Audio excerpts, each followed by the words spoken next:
వరంగల్లో ప్రధాని మోడీ చేసిన ప్రసంగంపై మంత్రి జగదీష్ రెడ్డి విమర్శలు చేశారు. ప్రధాని హోదాలో ఉన్న మోడీ స్థాయిని తగ్గించుకొని అబద్ధాలు చెప్పారని ఆరోపించారు. మరోసారి తెలంగాణ మీద సీఎం కేసీఆర్ మీద మోడీ తన అక్కసు వెలగక్కరన్నారు.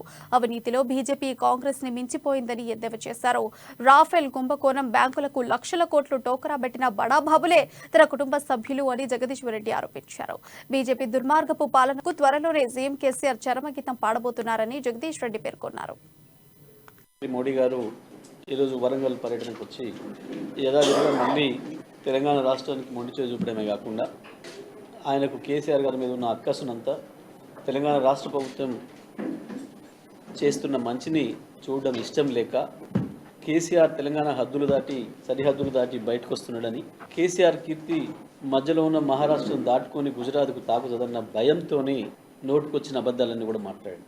ఒక ప్రధానమంత్రిగా ఆయన స్థాయి తగ్గించుకొని ప్రధానమంత్రి మాట్లాడకూడని మాటలు చాలా మాట్లాడారు.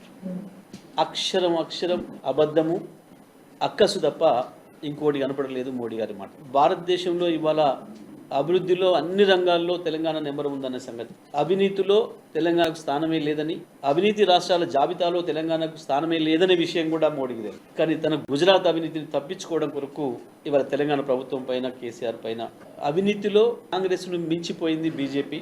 ఇవాళ దేశ ప్రజలందరికీ కూడా తెలుసు. అనేక స్కామ్లలో పట్టుబడ్డ దొంగలు బీజేపీ నాయకులు. అనేక రాష్ట్రాలలో, మధ్యప్రదేశ్లో వ్యాపం కుంభకోణం మొదలు పెడితే, గుజరాత్లో స్వయంగా నీ సొంత రాష్ట్రం గుజరాత్లో నువ్వు స్వయంగా కట్టిన 4 బ్రిడ్జిలు 4 ఏళ్లు కూడా కాకముందే అందులో కొన్ని ప్రారంభాన్ని కూడా నోచుకోకుండా కూలగొట్టాలి అని చెప్పి నిపుణులు వచ్చి బ్రిడ్జిలు కూలగొట్టిస్తున్నారు.